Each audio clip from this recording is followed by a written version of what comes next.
UV spectrum, the small cell. UV spectrum also give you tan. No? Kan det ta vetenskap?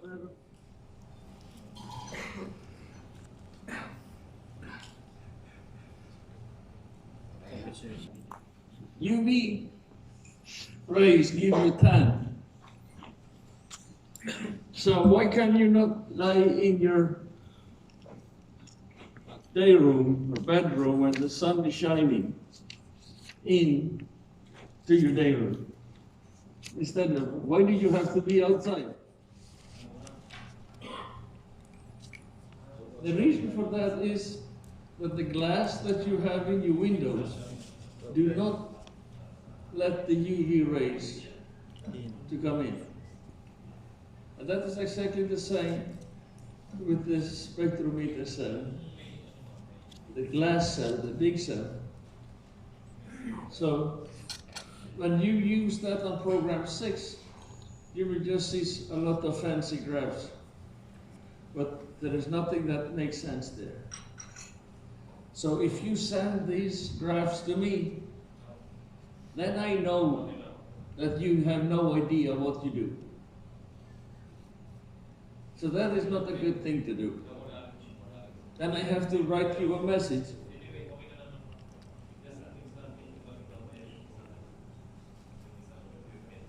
So as the visual, I have one wavelength that I scan, only one.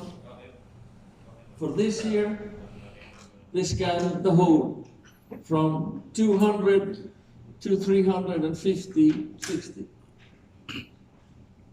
On one side, you have the hydrocarbons, you have the NBMs, you have the fatty acids, you have the methyl esters, you have the aromatics, and you have the what they call the carbonyls, which is acetone, NBK, ketones.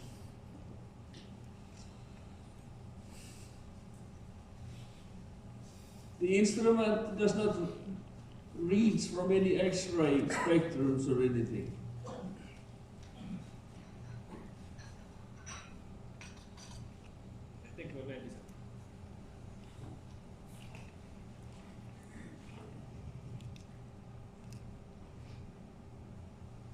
This cell also have a number. It's a small number on the side. I forget what it was. Q. Yeah, it's marked Q. Q like Quebec.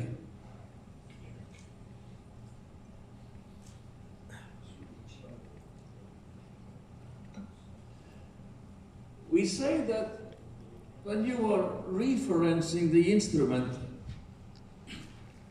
especially for the UV spectrum, is that if you are using DI water, DI water is what we call neutral, as it has no fingerprints, and therefore, whatever you scan, it will show up. If you zero set the instrument with methanol, then if you are scanning methanol, then or other what we call pure hydrocarbons, then you will have a flat line. But with this, you can also check the methanol that you receive. Because what you receive when you buy methanol is something like this. This is a graph of what we call a pure hydrocarbon. Because the hydrocarbon is on the wavelength from 200 to 210. That is the pure hydrocarbons are. However, how wider this is,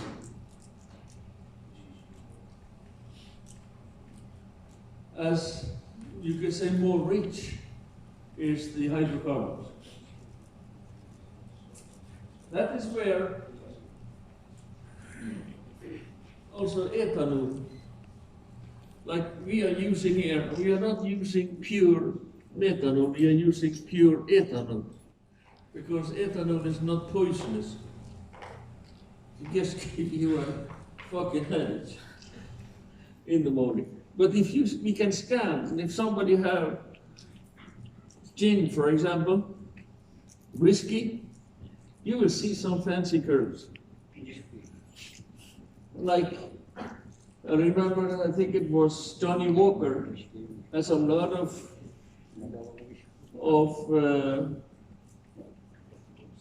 reception here. That is aromatics. So they're not honest with us.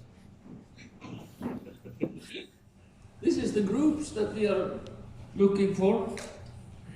If we are looking for benzene, xylene, toluene, they are all here. They are all here with a very specific fingerprint. I will show you the fingerprints after. Carbonyls, that we call is the ketones, it's their phenols. Esters, easily showing up now. Fames that you have, everybody's now is green certificate, not use pollution, anything more. Now with this ester, Fames is here.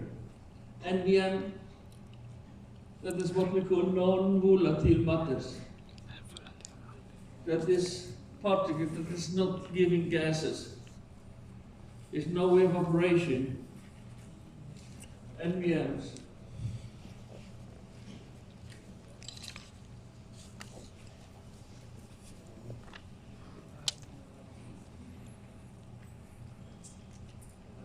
We said that the program 6, which you will see now when we start with the spectrometer, the UV part is there. So what we have to do is that we have to zero set the instrument.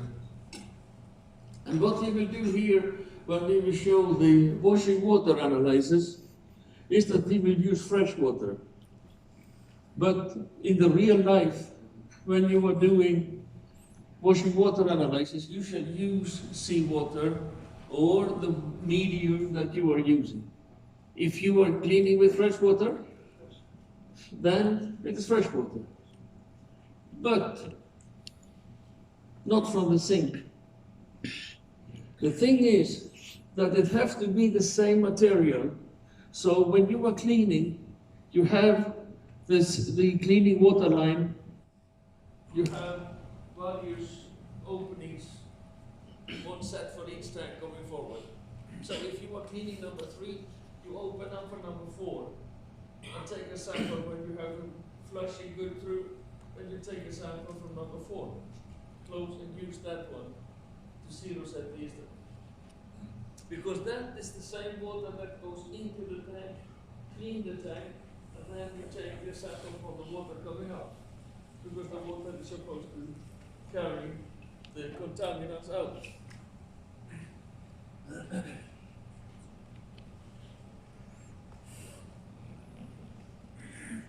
But there is one enemy in this, and that is the vapors in the tank. The instrument is, as I said, very sensitive. And what we have achieved when we had received go-ahead from companies like Dow Chemicals, they say that, okay, when you are reaching 100 ppm in the washing water analysis, that means that you can stop, because after ventilation and fresh water wash, it's proved that the tank is okay. For volatile cargoes, like aromatics is, the water jet that runs from the water jet until it reaches the bulkhead, runs through the atmosphere in the tank and gets contaminated. So basically what you say is that when the curve is not moving, that means that you are gas-free with hot seawater or whatever. You ready? Yes, sir. Okay. So we start, we need 10, 12 people. Who will do?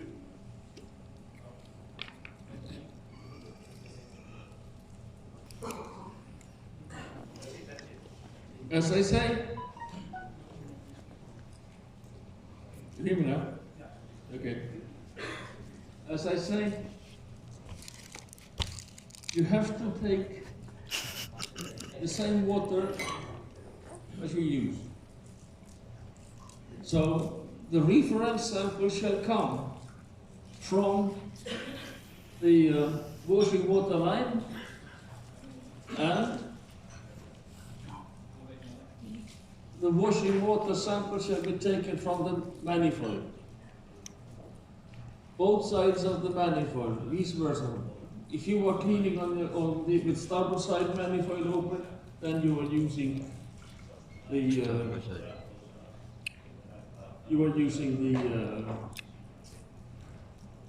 taking the sample on the starboard side.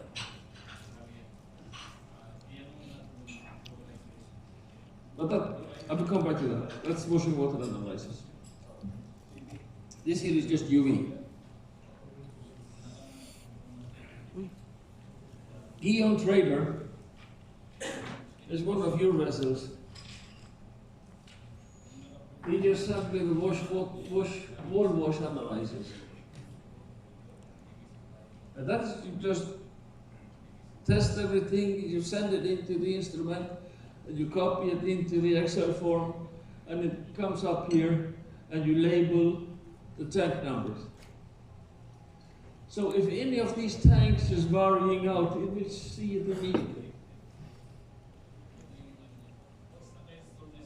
Perfect results.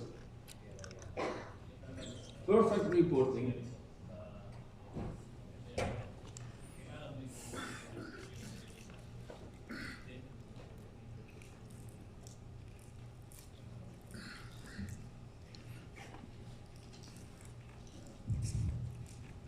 I mentioned to you with regards to doing the hydrocarbon test. And actually, this shows also that wall wash is bullshit. It's no use. It doesn't tell you anything with regards to the actual status of the tanks. It is just a way to satisfy the charterers. That's what they do. But if you know the limitations, you will also know that the wall wash makes no sense.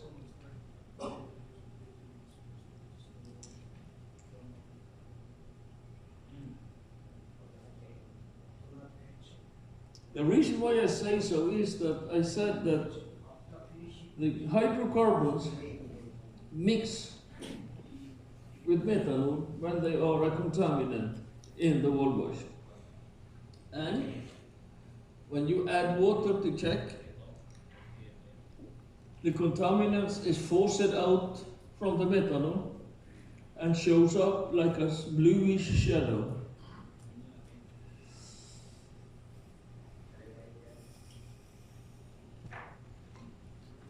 But as I mentioned, MTBE. If you have 1% MTBE in your wall wash, your hydrocarbon will show 0. The reason for that is that MTBE mixes with water, partly, and with methanol. Pygas, the same. It is very dangerous to trust a wall wash after cargoes like pygas. If you are loading other aromatics, like styrene monomer, for example, where aromatics, which is the pygas, which contains benzene, will destroy the cargo only with 1 or 2 ppm. And here you can have 100 ppm of pygas, and your foods will go off immediately. So therefore it is extremely important that you do the program number 6, because that is going forward, that is what we will do, because we will stop using the wall wash. But until so, we have to comply with the charter's requirements.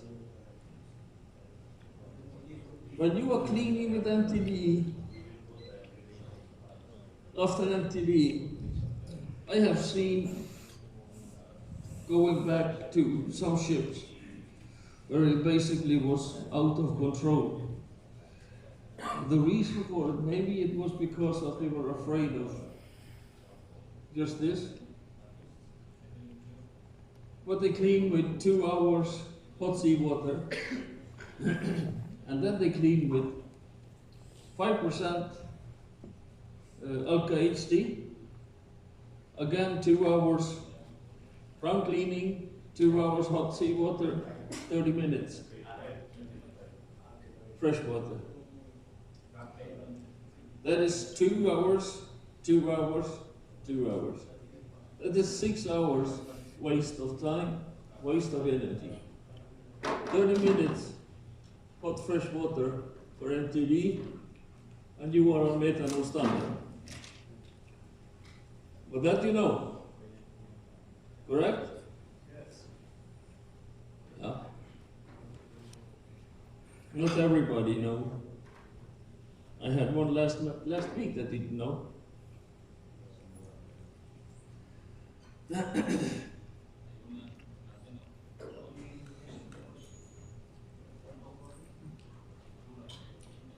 The absorption of the lights is exactly where you find it. It's exactly where the fingerprints are, and we can tell as what is the contaminant. But we can also use the instrument in a different way. If you fail a food sample, for example, if you fail, I shouldn't say everybody, but many of them, you can very easily check to see whether the foods failed, basis that you check the difference between the food and the manifold sample.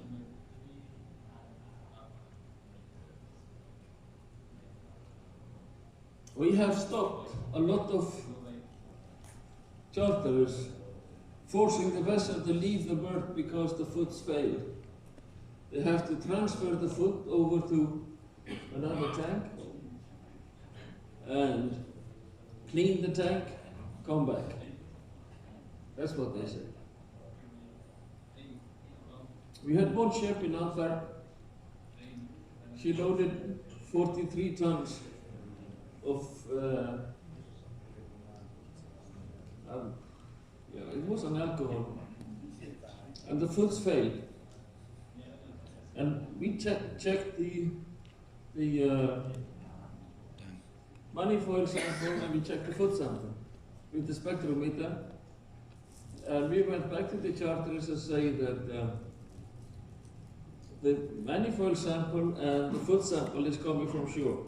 It's the same, and so the contamination has to come from shore.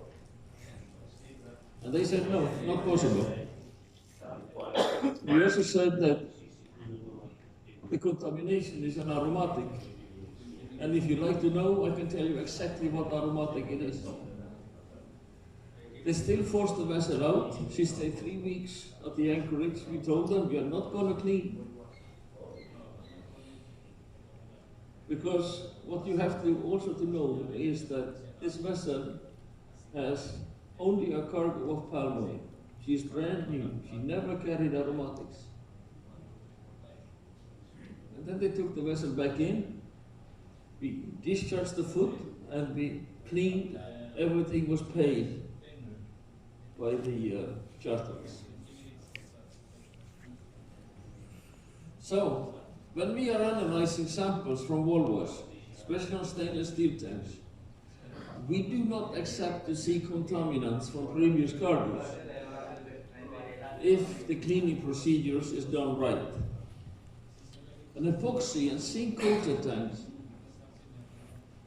it's even more important to use the spectrometer. Because you know very well that you can pass a foot sample, Walwash, and I shall tell you exactly which tank is going to be off spec on arrival in your discharge port, only by look at the last 3 cargoes. If you're having especially the phenolic epoxy.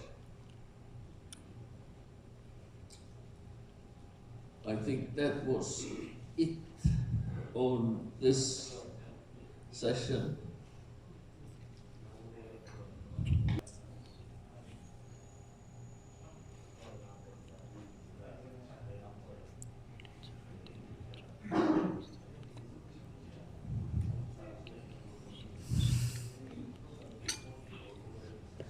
Which one in the chemical transportation am I thinking of when you look at that picture?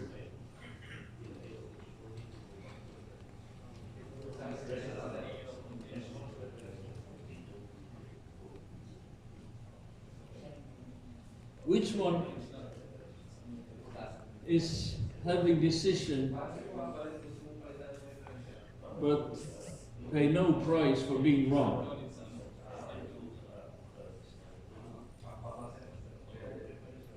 Any hint? Which one can you imagine? The surveyors. The surveyors, they can refuse your tank. They can order the vessel off the berth.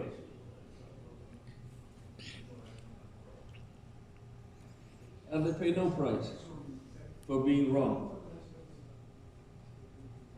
So why do we need surveyors? The thing is that we don't need them. They are just act on our airs. Surveyors shall be used for taking samples, doing calculations.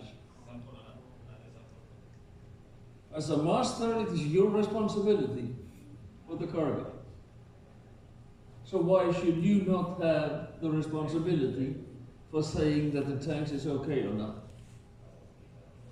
Why should you spend a hell of a lot of time doing something that is not necessary just because a guy that was the previous job was to work for McDonald's come on board and do this? In 2015, I was working for Nordic Tankers. The 3 previous years I was in operations for the head of North America and Middle Latin America and Bogota. At the 4th year I was in Houston. In Houston I was doing basically try to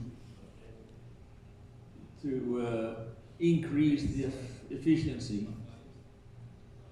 And one of the things that I discovered first was that the surveyors was those who was holding up. Because the vessel, we had one ship especially, she was on time on contract with Dow Chemicals going up and down, Houston, Colombia. 12 trips every year. 25 different grades. She was 16,000 tons, 34 tanks. And these surveyors Whenever the vessel came back to Houston, she was more or less empty. Sometimes you have a few thousand tons with cargo. But she always had to stop Boulevard roads for pre-inspection by the surveyors. Loading, basically, the same all over again. The captains have been doing this for 40 years. Same captains. So, I discovered also that the surveyors failed tanks. So I told the captain to let me know whenever a tank failed. So he said, well, it happens all the time, but that's not a problem. She said, why not? Why is it not a problem that the tank failed? He said, because the surveyors is coming back and he is approving the tank 6 hours after. So when I went to the accounting, I realized that the surveyors, they sent an invoice for the second inspection. And the reason for that was that the traders, in many cases, put so much pressure on the surveyor with regards to payment that they couldn't live. So they needed to fail the tanks just to have a second inspection. And believe it or not, some of the surveyors, they failed the tanks based on wall wash, but they were not physically fit to get into the cargo tank. So I went to the charter and said that this is not going to work. That was also became a part of the spectrometer that we used. So as soon as these other charters see that Dow Chemicals, which was the most difficult one, when they see that they could accept it, and we managed to change the cargo handling guidelines for Dow Chemicals, and there was nobody in Houston that had gave us a single chance that that was going to happen. But I can tell you why it happened. We went, this was trip number 3 to Dow, in order to try to find out how we could do these things better. But as I said, Dow Chemicals extremely conservative. So I came in, we're sitting in the lobby, waiting for Lance Nunes to come down. And we see there was a script board there, and there was an announcement about this month's safety person at Dow Chemicals Houston. And this was a lady. She had picked up an empty bottle on the parking lot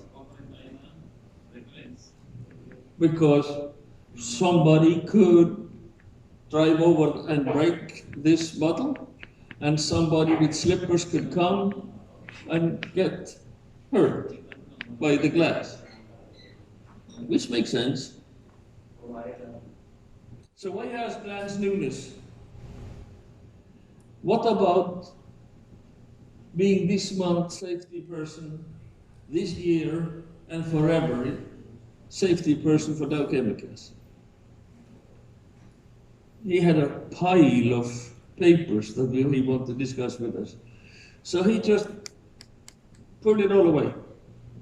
And he said, okay, tell me how. Dow Chemicals was the first one to accept the washing water analysis.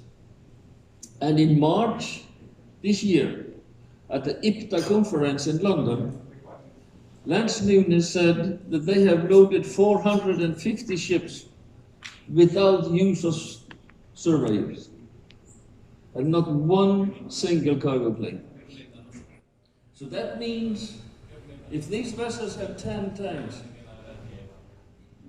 450 trips, that is 4,500 confined space entry that has not been necessary to do.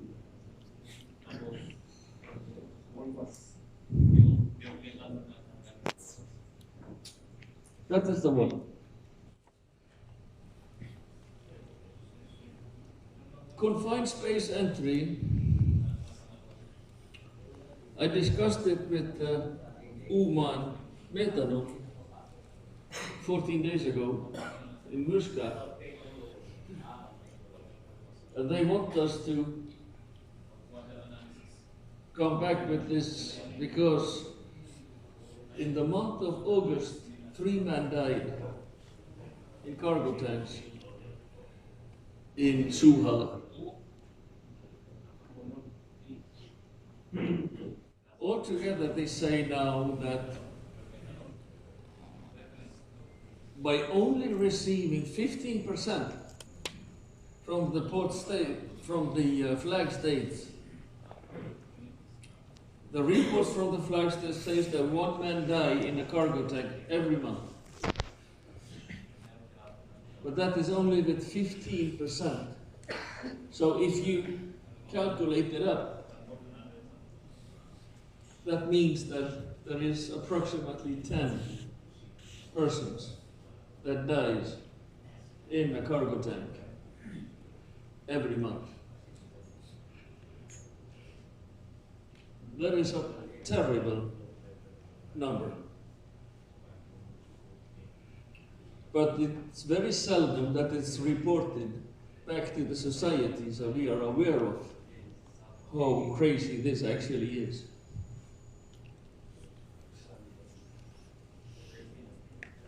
I was sailing in Utkilen on the Norwegian coast back in 1986. And one of the AVs was a Spanish guy called Manuel. Later on, he became a kind of an expert, but he had reached the age of 875. So he was, because he didn't want to retire, so he was just sailing on some of these ships to giving advices. In August 21, 2018, he died in a cargo tank. And the bosun on board also.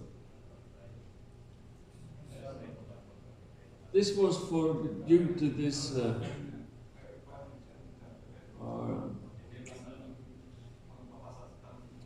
tank was a slop tank. Vegoils was the last cargoes. There have been in slops in there for years. What they call this gas? Smells like rotten eggs.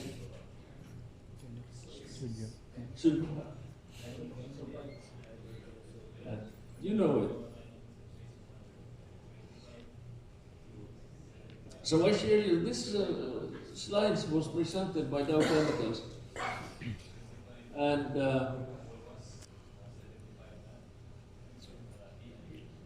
we do this with stainless steel only. That is as far as we have reached now, because it's very easy to check the results, and we have had introduction for the Interline 9001, and there has been issues with that they were not happy for.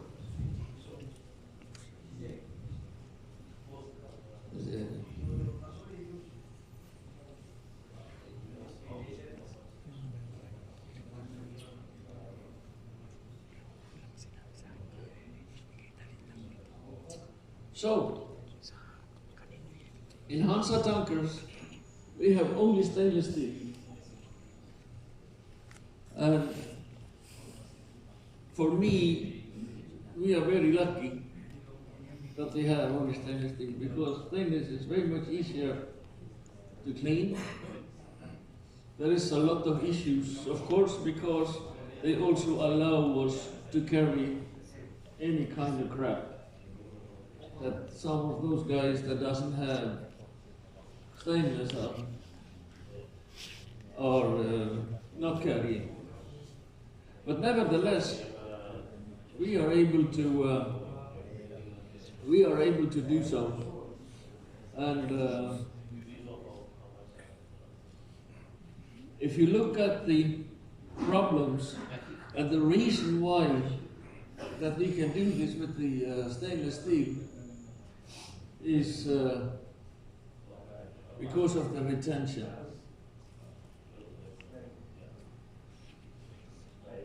So this is actually tested,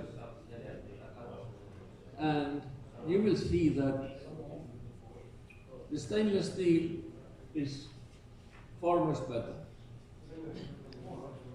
Waterfront or Metanex, they say that on these big chemical tankers that they have, or methanol carriers that they have, after a cargo of clean gas oil or gasoline, strip the tank well, and you can load methanol. The dilution theory will take care of the rest. The dilution theory that we are using in connection with this, which I should not bother you because it is very much like this here, because when you have a contamination on your bulkhead, you compare it with a fully loaded tank. There is a dilution theory for 3,300 times. If you have 1,000 cubic meter tank, that means that if you have a specific contaminant, if you say that the ideal wall wash takes 1 square meter, and you wall wash this with 250 milliliters, 1 liter, 2 liters of methanol. This contaminant will come out as, if you have 10 ppm in 1 liter, that will be 10 ppm. If it is 250 milliliters, it will be 40 ppm. But the dilution theory tells you that if you have a result of, say, for example, 10 ppm, the fully loaded tank will have basically 0. But the actual dilution factor is 3,300 times. So that means that you can have 3,300 ppm on your wall wash, and still you will have less than 1 ppm and be within the spec when you have the fully loaded tank. That is why Waterfront says that for these big tanks, which they have, which is 10,000 cubic meters, they don't need to clean. They do, because it is very hard to change the industry. But for them, or for the quality of the methanol, it is not necessary. The charterers, they are putting these requirements for the wall washes to actually be stricter than the delivery specifications of the cargo. And you are cleaning like crazy in order to meet this, and it's absolutely not necessary. That is why we want to have the surveyors out of the tanks. We don't want to have wall wash, because it's just fancy, stupid things to do.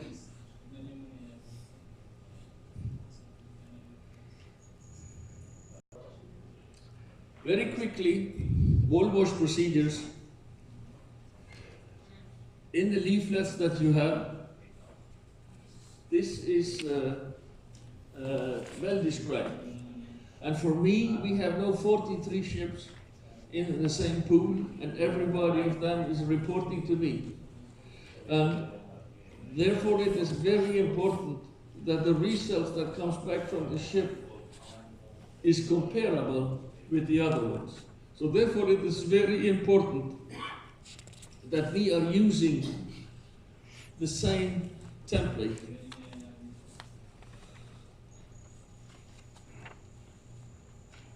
There is also that when you take your samples, you don't go under the pump or try to find it, because it's easy to fail a tank if you want to. That is not the big deal. But what you have to do is that we have to follow the same procedures.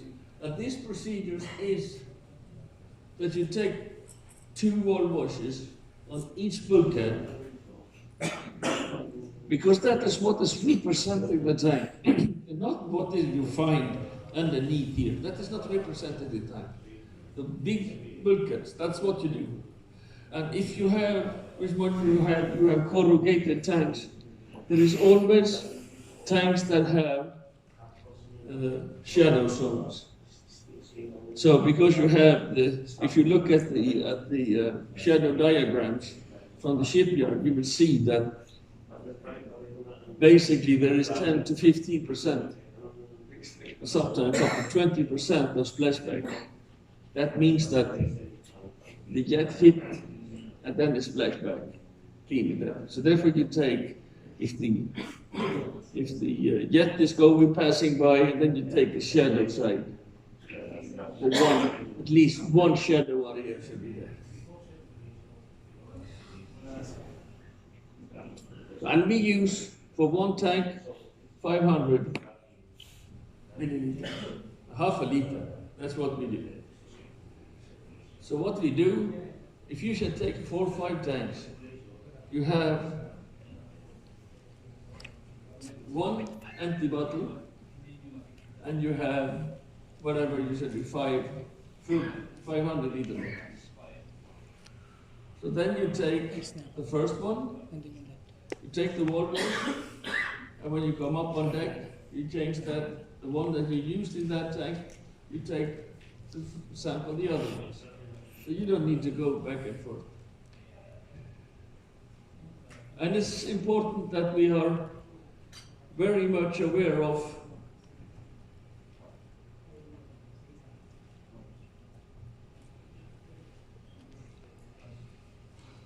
the cleanliness and organization. Everybody of you who have been going up to Dubai in the summertime knows how this is. If you then have 15, 20 tanks to do, you sweat. So make sure that you have these things in order.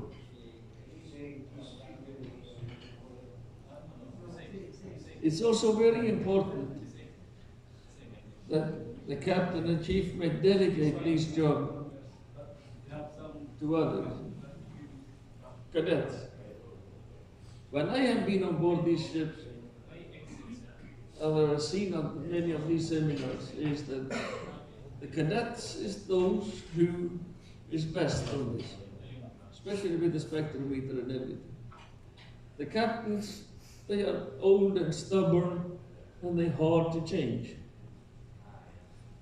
So therefore, get the youngsters with, make sure that you are using them. And one of the shifts we were doing, the chief mate came down at 6 o'clock in the morning. The board was full with analysis of the tanks that had been cleaned and dried during the night.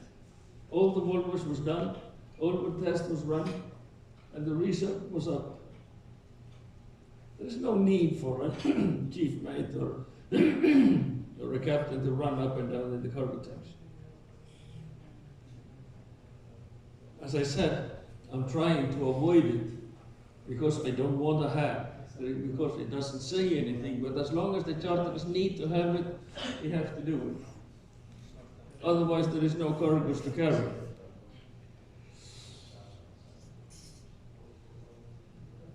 When I started sailing, we had chemical tankers built in Norway, built for a specific owner, for a specific trade. Chemical tankers. We had labs in those ships. Now we have this Fukuoka, Usuki, or whoever, building a series of ships, 100 pieces. None of them have a proper lab. But whatever you have, make sure that it is clean and tidy, because what we definitely don't want to have is of tank that fails because of a mistake. Whatever money we are spending on this, in the Hansa fleet, all the savings is going directly back to the owners of the ship. Not to me or to Hansa itself, but back to the owners. It's not like a time charter ship, where the time charter owners take the savings. So if you are spending 10 times less in fuel, that means that the owners is making more money and he have more money to pay your salary. I know they don't do, but never mind.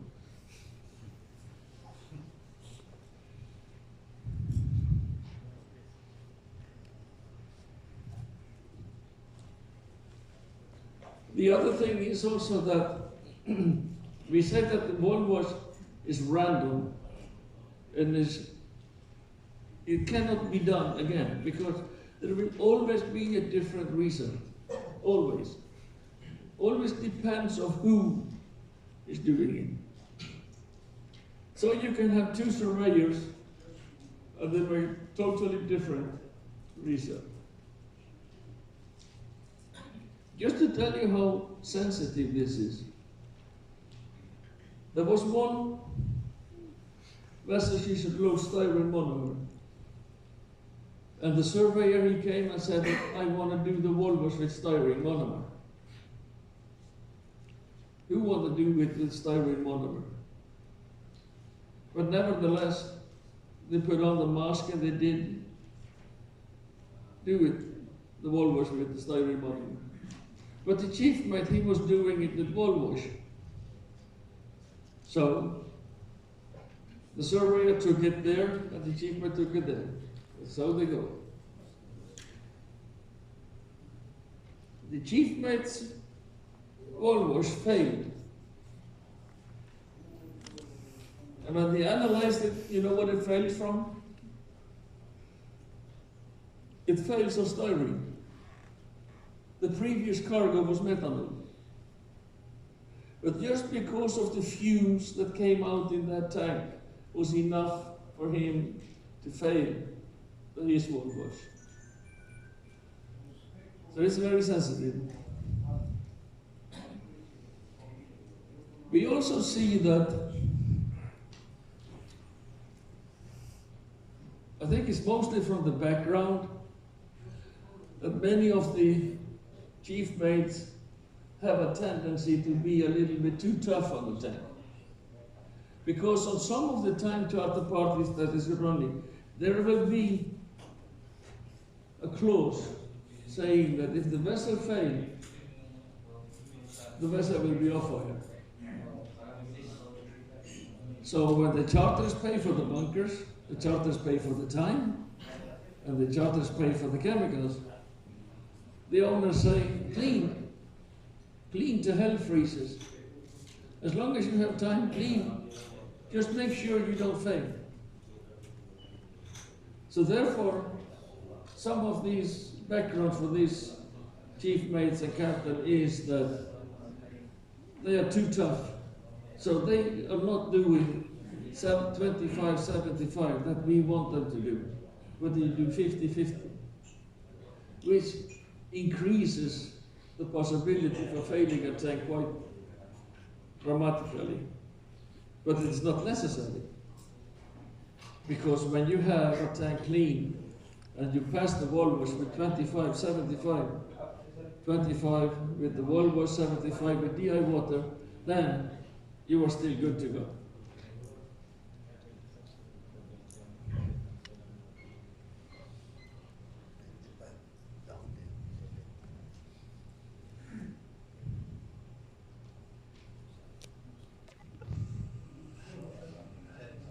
You can say, but also that we said that when you have a wall wash that is hazy, it is, as I said, it's not necessary to clean it or to analyze it with the spectrometer. But if you have to do the re-cleaning, it's good to know the numbers, because on this one you get the numbers, and when you have the numbers, you can see that whatever you did afterwards, if that have improved the tank or not.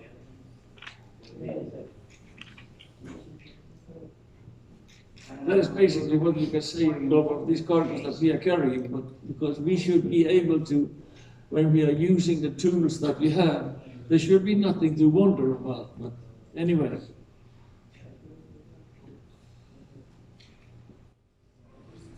We had some problems, if I may say so, on this, what we call suspended matter. Suspended matter. What is that? Suspended matter. But it's just crap.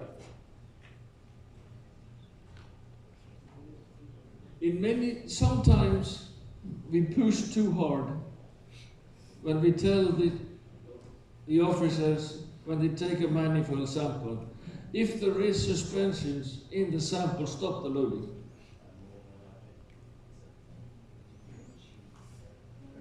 We had one ship loaded in Oman, or in Suhar, of Oman methanol.